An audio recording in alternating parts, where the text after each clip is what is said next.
हाँ तो भाई, कैसे हैं आप सभी? अच्छे हैं?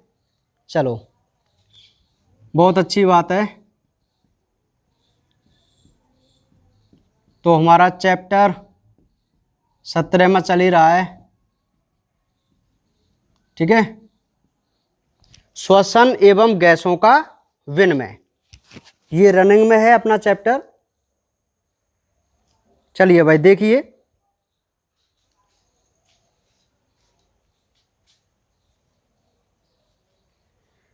तो मैं आपको बता दूं कि हमने अपने इस चैप्टर में कल तक श्वसन तंत्र की संरचना जो हम देख रहे थे, उसमें हमने बात कर ली कि भाई जो सहायक अंग होते हैं उनके बारे में। और आज जो हम बात करते हैं वो हमारे मौलिक अंग, या हम डायरेक्ट यहां पर हेडिंग लगाएंगे फेफड़े, जिनको बोलते हैं लंग्स, है ना भाई, लंग्स, फेफड़े। तो आज का जो ये टॉपिक है वो बहुत ही ज़्यादा इम्पोर्टेंट है, क्योंकि इस टॉपिक में हम अपने फेफड़ों के बारे में अध्ययन करेंगे, फुफ्फुस के बारे में अध्ययन करेंगे। ठीक है, तो ध्यान से आप मेरी बात को समझो, क्या है फुफ्फुस। सुनिए भाई, मनुष्य में, नोट करते चलो, एक जोड़ी, मनुष्य में एक जोड़ी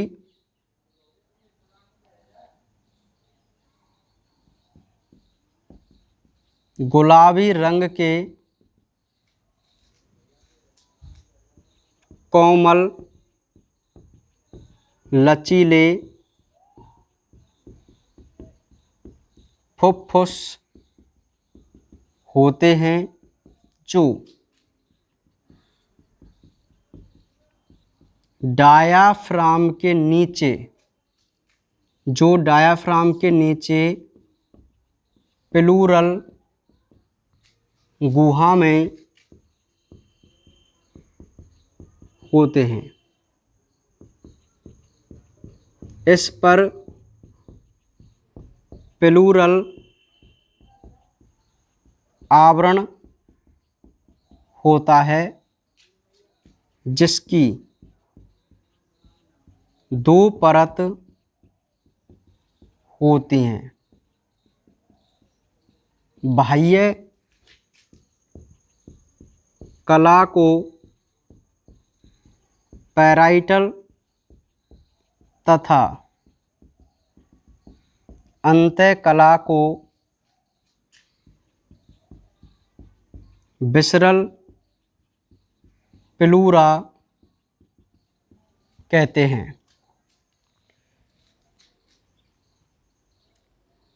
नेक्स्ट पॉइंट, प्रत्येक फुफ्फुस का वजन 450 ग्राम होता है। नेक्स्ट पॉइंट, दायां फेफड़ा 3 भागों में, जबकि बायां फेफड़ा 2 भागों में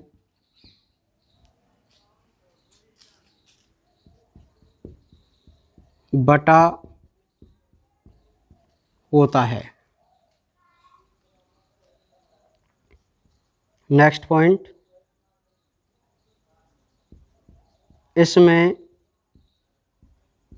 श्वास नली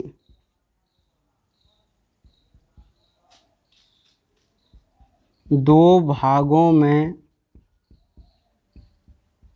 बटकर श्वसनी बनाती है, जो द्वितीयक श्वसनी, तृतीयक श्वसनी व श्वसनिकाओं में विभाजित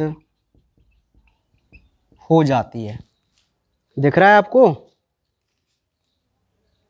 हाँ, लिखते चलो आप ना, एक बार थ्योरी लिख के फिर इसको समझेंगे। नेक्स्ट पॉइंट, श्वसनिकाएं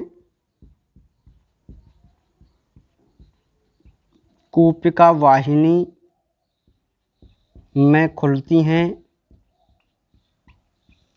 तथा कूपिका वाहिनी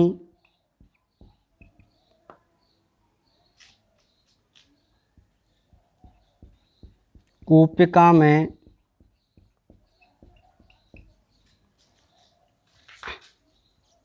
खुलती हैं। नोट, कूपिका गोल संरचना होती है जिसमें रुधिर केशिका होने के कारण गैसों का विनिमय होता है। ठीक है, ये जो आपको दिखाई दे रही है वो हमारे लंग्स की संरचना है। ठीक है, आप इसको नोट कीजिए आराम से ना, फिर हम इसके बारे में बात करते हैं। बिल्कुल ढंग से नोट कीजिए, आपके पास टाइम है, कोई रह नहीं जाए ना, आराम से कर लो। 2 मिनट का टाइम है आपके पास, है, आराम से कर लो।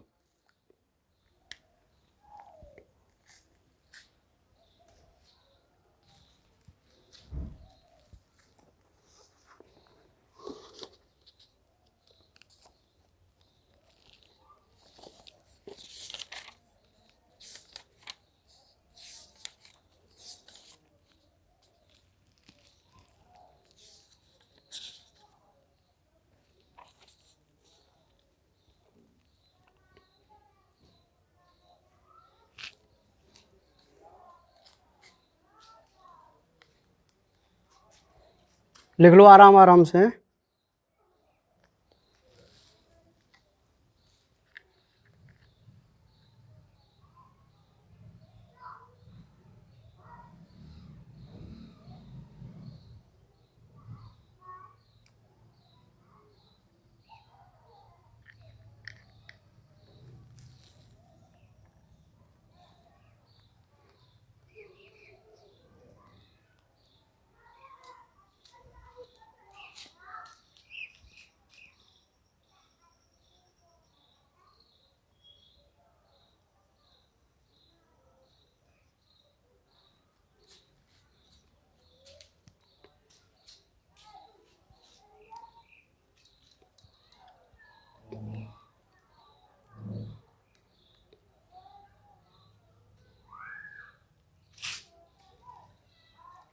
कर लिया नोट?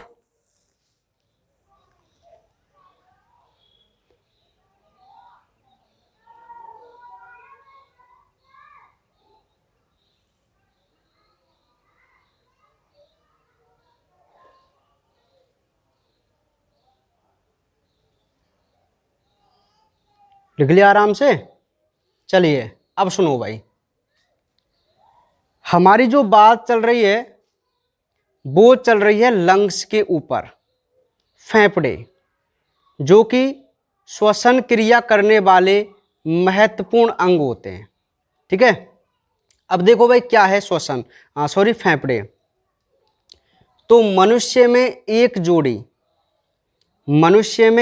जोड़ी गुलाबी रंग के कोमल लचीले फुफ्फुस होते हैं, है ना, एक जोड़ी होते हैं, एक यहाँ और एक यहाँ पे, जो डायाफ्राम के नीचे प्लूरल गुहा में होते हैं। ठीक है, ये डायाफ्राम है उसके थोड़ा नीचे होते हैं, ये नीचे तक होते हैं मतलब, और कहाँ होते हैं? प्लूरल गुहा में होते हैं, है ना। वैसे तो तनुपट के ऊपर रहते हैं, मैं आपको बता दूं, लेकिन थोड़ा ये नीचे तक यहाँ तक चले जाते हैं ना। नेक्स्ट है कि इस पर प्लूरल का आवरण होता है। जो हमारे लंग्स होते हैं उन पर किसका आवरण होता है? प्लूरल का आवरण होता है। देखो आप एक बात यार, मुझे थोड़ा तनुपट है ना, आप ना इस नीचे वाले शब्द को ऊपर ही कीजिए ना। हाँ मुझे थोड़ा, क्योंकि एनसीईआरटी में इसको नीचे दिया हुआ है, लेकिन ये भाई ये जो हमारा डायफ्राम है ना ये वाला, तो इसके ऊपर ही रहते हैं। आप वैसे थोड़ी मात्रा में नीचे भी रहते हैं ना। चलो आप इसको कर लो, मैं इसको और राइट कर दूंगा, बड़ी बुकों में देखना पड़ेगा मुझे ना।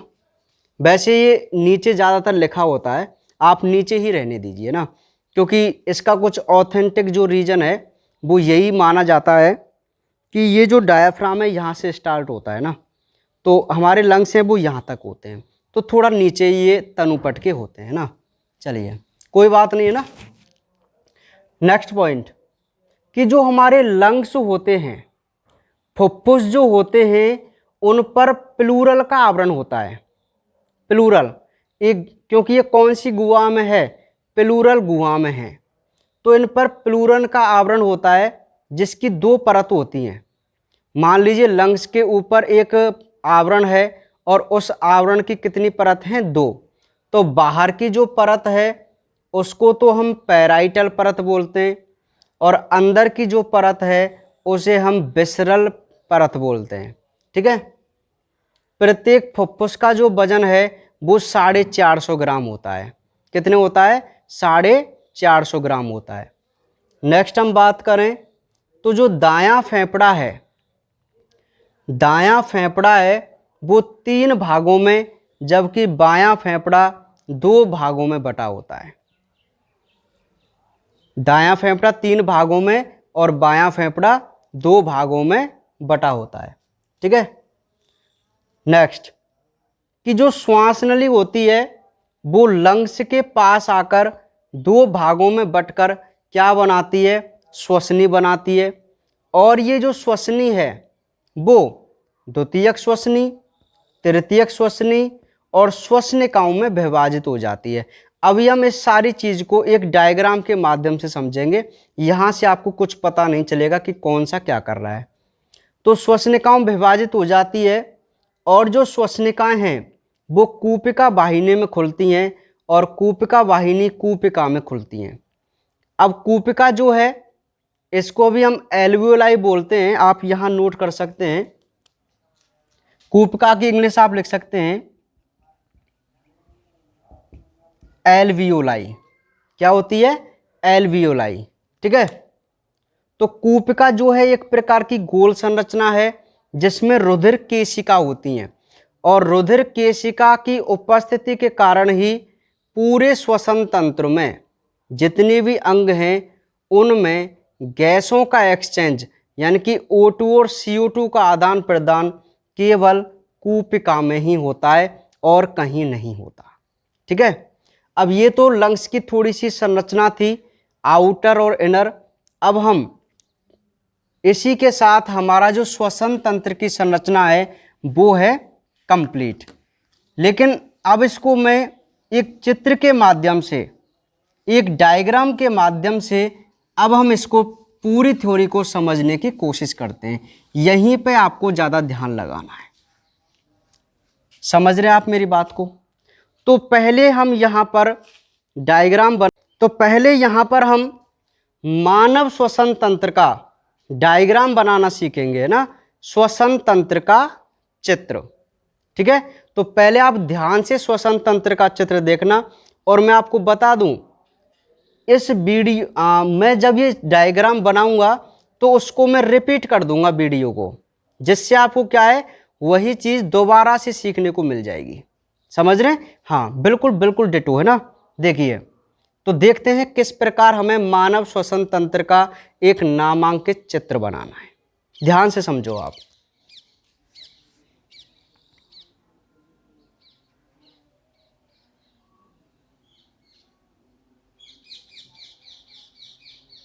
सबसे पहले हमें बिल्कुल इस प्रकार संरचना बनानी है। इस प्रकार आप आराम से बना सकते हैं, नहीं बना सकते, कोई दिक्कत तो नहीं है इसमें, है ना। अब देखो, अब इसको हम ऐसे बना देंगे, बिल्कुल इस प्रकार वी शेप, और इसको कर देंगे डबल।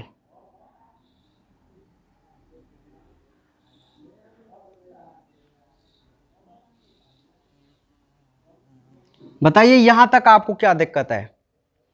ऐसा काम करने में तो शायद कोई दिक्कत नहीं है, परेशानी नहीं है, आराम से हम इसको बना सकते हैं, है ना। अब जब इतना करने के बाद हमें क्या करना है, यहां से देखो, यहां ये पॉइंट है, ये 2 पॉइंट, तो इन 2 पॉइंटों में हमें अपने पेन को या पेंसिल जो भी है उसको रखना है, और यहां से चलो ये थोड़ा हो गया,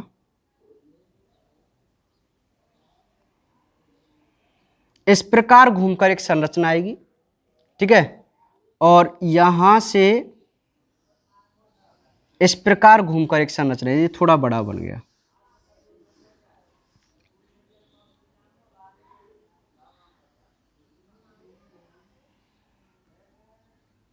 समझ रहे आप मेरी बात को? इस प्रकार ये संरचना बनानी है आपको, तो यहां तक आपको कोई दिक्कत नहीं है। अब ये जो खांच यहां पे मैंने बनाई है वो बहुत इंपॉर्टेंट खांच होती है, क्योंकि यहां पे हमारा हार्ट प्रेजेंट होता है। कौन होता है? हार्ट। मैं इसको एक बार दोबारा बनाता हूं, ये थोड़ी लाइन सही नहीं लग रही मुझे। अब देखो,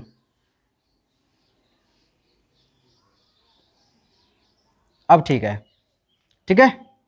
और यहां हमारा बन जाएगा डायाफ्राम,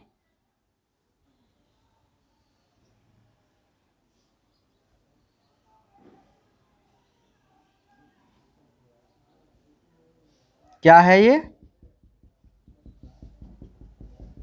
डायाफ्राम, ठीक है। तो यहां तक आपको बनाने में कोई दिक्कत नहीं है ना, इतना काम करने में। अब ये जो संरचना, अब ये जो पार्ट है इसको हम, क्योंकि ये दायां भाग है तो इसको हम बांट देते हैं 3 भागों में, और ये जो हमारा बायां भाग है इसको बांट देते हैं 2 भागों में, है ना। तो इसके 3 खंड हो गए ना, 1 2 3, इसके 2 खंड हो गए, 1 और 2। मैंने लिखा है ना, दायां फेफड़ा 3 खंडों में और बायां फेफड़ा 2 खंडों में बटा होता है। अब ये जो संरचना है, ये वाली, ये जो 2 श्वसनी कहलाएंगी, इनको हमें क्या करना है, छोटी छोटी ब्रांचों में इस प्रकार डिवाइड कर देना है। देखो मैं किस प्रकार कर रहा हूं, आप इसी प्रकार इनको करना।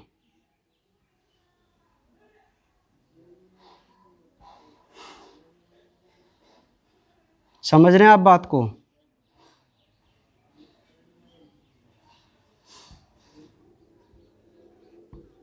ठीक है।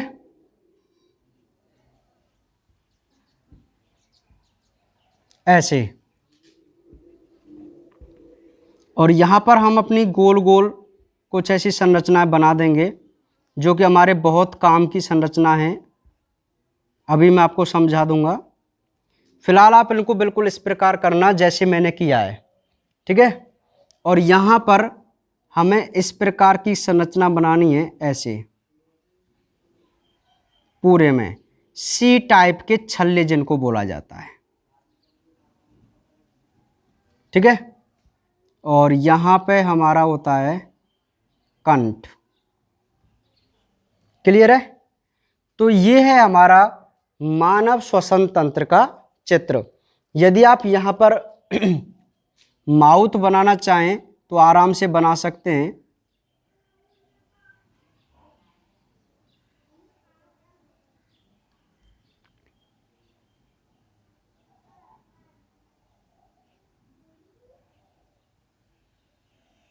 ठीक है। चूंकि हम श्वसन तंत्र पढ़ रहे हैं, तो ये जो संरचना है उसका किससे संबंध होगा? हमारी नाक से संबंध होगा। ठीक है भाई। तो ये है हमारा मानव श्वसन तंत्र। इसका एक नामांकन हम कर लेते हैं, तो नामांकन पर ध्यान देना। ये है नासामार्ग, ये है ग्रसनी, ये है कंठ, ये है श्वासनली, ये है हमारी श्वसनी, और वो भी कौन सी, बाईं श्वसनी, और ये है हमारी दाईं श्वसनी। ठीक है, इन पे जो है आवरण और हमें लगा देना है,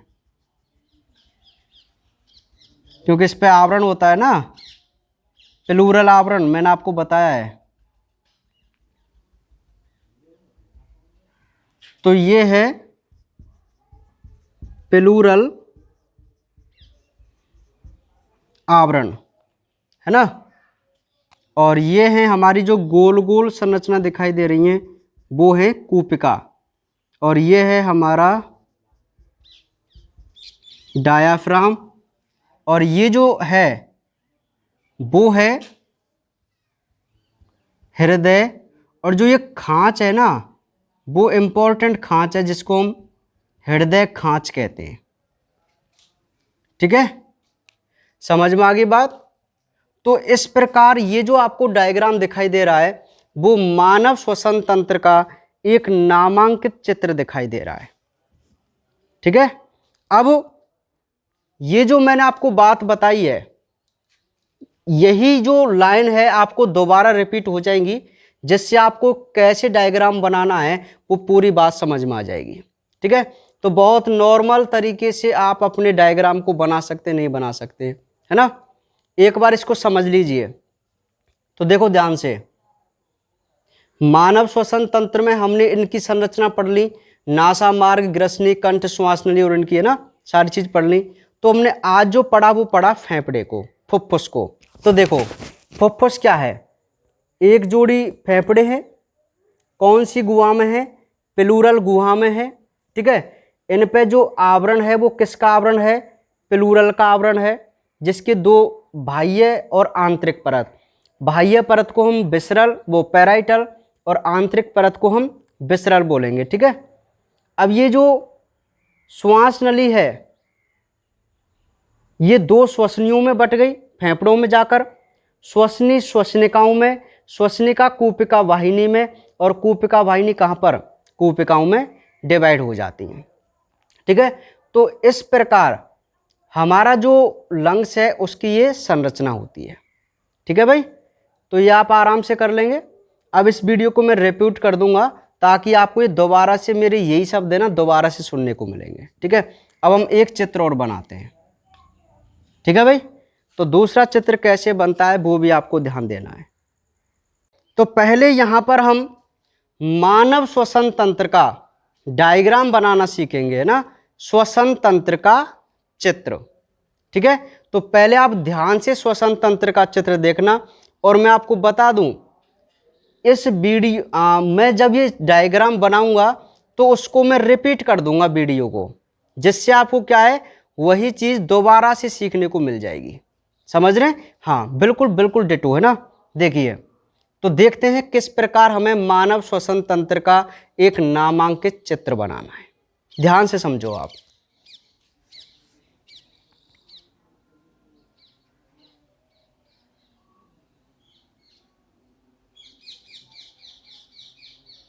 सबसे पहले हमें बिल्कुल इस प्रकार संरचना बनानी है। इस प्रकार आप आराम से बना सकते हैं, नहीं बना सकते, कोई दिक्कत तो नहीं है इसमें, है ना। अब देखो, अब इसको हम ऐसे बना देंगे बिल्कुल इस प्रकार वी शेप, और इसको कर देंगे डबल।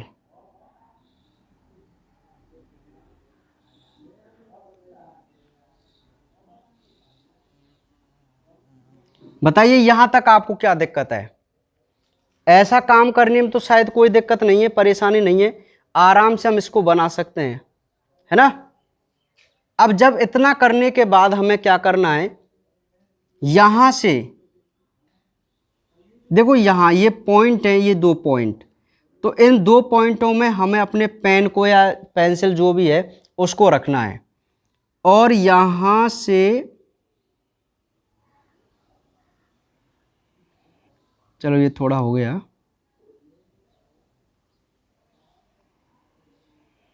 इस प्रकार घूमकर एक संरचना आएगी, ठीक है। और यहां से इस प्रकार घूमकर एक संरचना, ये थोड़ा बड़ा बन गया।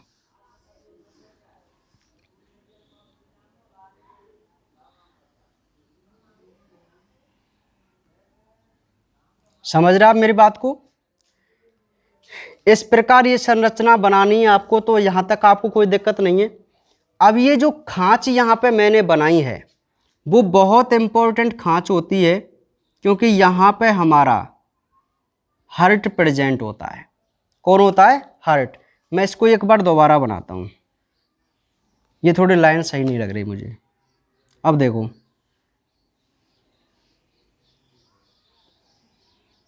अब ठीक है, ठीक है। और यहां हमारा बन जाएगा डायाफ्राम।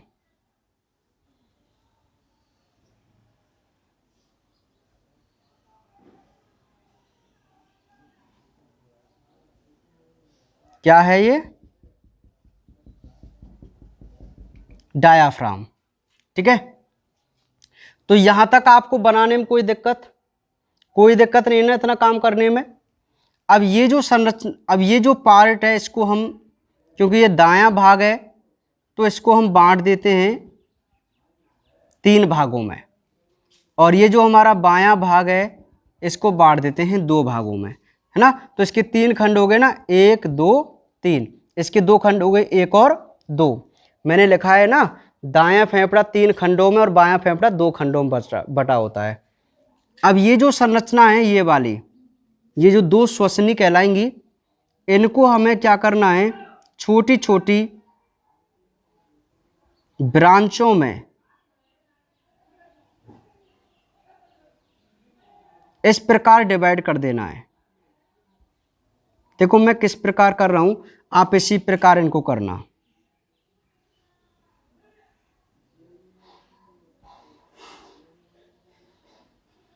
समझ रहे हैं आप बात को?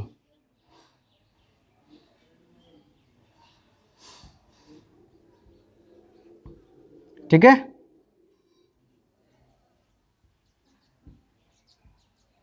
ऐसे, और यहां पर हम अपनी गोल गोल कुछ ऐसी संरचनाएं बना देंगे जो कि हमारे बहुत काम की संरचना है। अभी मैं आपको समझा दूंगा। फिलहाल आप इनको बिल्कुल इस प्रकार करना जैसे मैंने किया है, ठीक है। और यहां पर हमें इस प्रकार की संरचना बनानी है, ऐसे पूरे में सी टाइप के छल्ले जिनको बोला जाता है, ठीक है। और यहां पे हमारा होता है कंठ। क्लियर है? तो ये है हमारा मानव श्वसन तंत्र का चित्र। यदि आप यहां पर माउथ बनाना चाहें तो आराम से बना सकते हैं।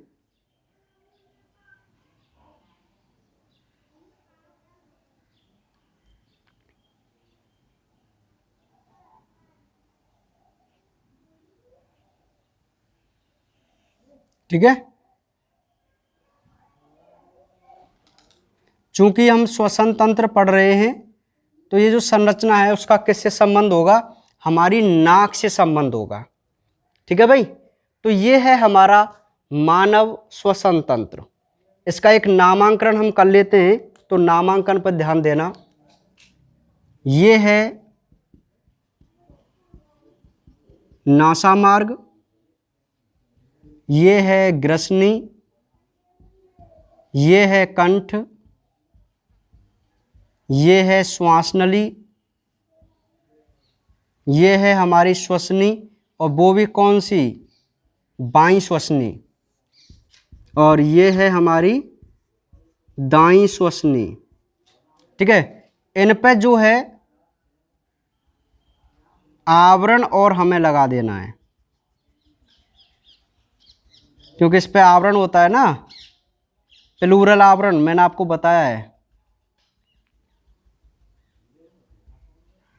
तो ये है प्लूरल आवरण, है ना। और ये है हमारी जो गोल गोल संरचना दिखाई दे रही है वो है कूपिका, और ये है हमारा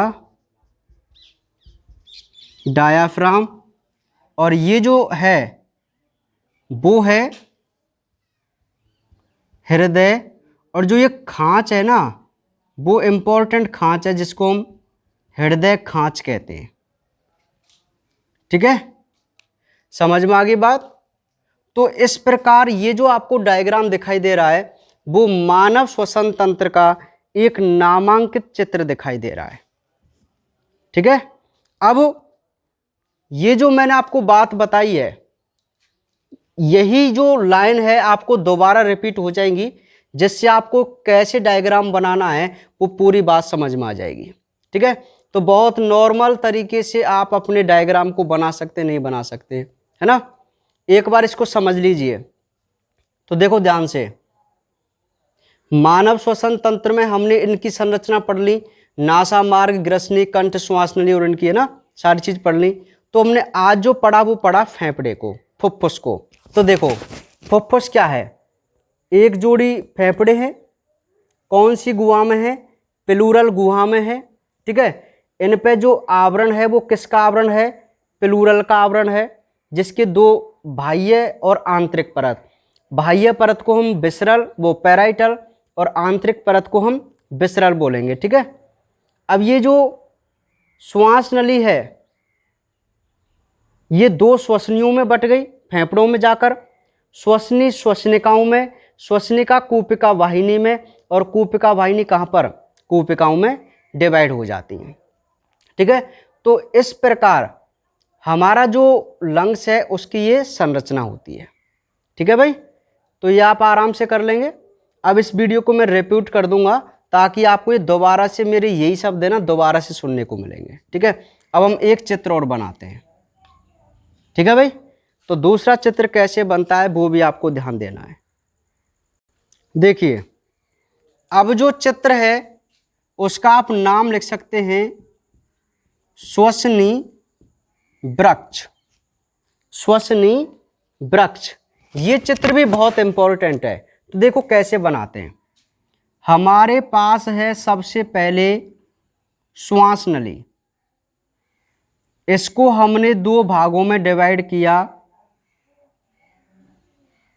ऐसे, तो है ना। अब ये आगे चल के बिल्कुल इस प्रकार दो भागों में डिवाइड हो जाती हैं। ठीक है, अब इसको फिर दो भागों में आप डिवाइड कीजिए। समझ में आ रही मेरी बात,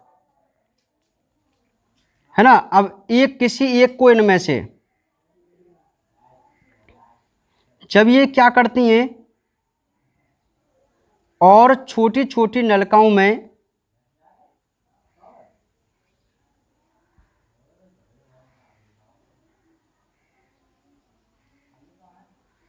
इस प्रकार छोटी छोटी नलिकाओं में ये डिवाइड हो जाती हैं।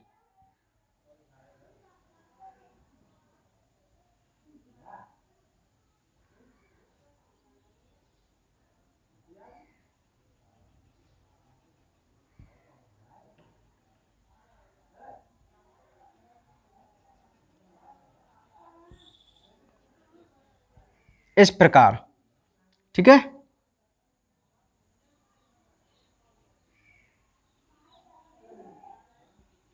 ये हैं हमारे सी आकार के छल्ले जो स्पूरी में रहते हैं ऐसे।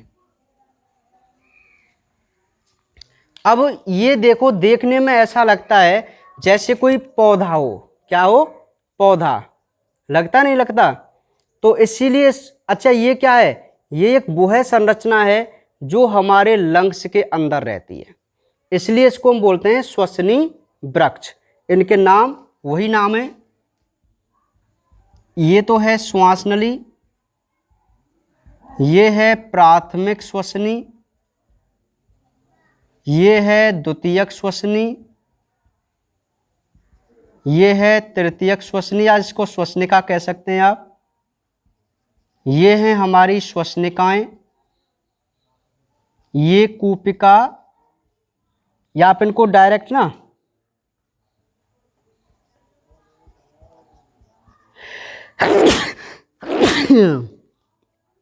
कूपिका वाहिनी कह सकते हैं, ठीक है। और ये है हमारी कूपिका। तो ये ऐसा लगता है जैसे कोई पौधे जैसी संरचना हो, ठीक है। तो ये जो पूरी संरचना है वो हमारे लंग्स के अंदर रहती है और हमारे श्वसन में भाग लेती है, इसलिए इसको हम रेस्पिरेटरी ट्री या श्वसनीय वृक्ष बोल के चलते हैं, ठीक है। तो ये चित्र आप बना लो और आज हम केवल इतनी ही बात करेंगे। तो ये हमारा टॉपिक कंप्लीट हुआ, श्वसन तंत्र की संरचना, और कल से हम बात करेंगे कि श्वसन तंत्र की क्रिया कैसे होती है, ठीक है। तो आज आप डायग्राम पर ज़्यादा ध्यान देना, डायग्राम बना के समझना आप श्वसन तंत्र का, जो कि मैंने आपको 2 बार बताया है, ठीक है। हाँ,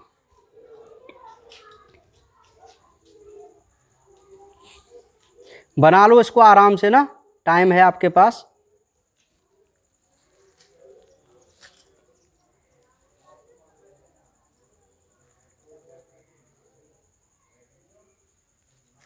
अच्छा, यहाँ कुछ नाम और मैं आपको बता दूं, ये जो हैं वो धमनी शिरा हैं, धमनी शिरा वगैरह, ठीक है। ये जो आपको दिखाई दे रही है कूपिका की धमनी शिरा है ना, ऐसे ये आप लिख लेना, आराम से डायग्राम को बना लो इसको, है ना।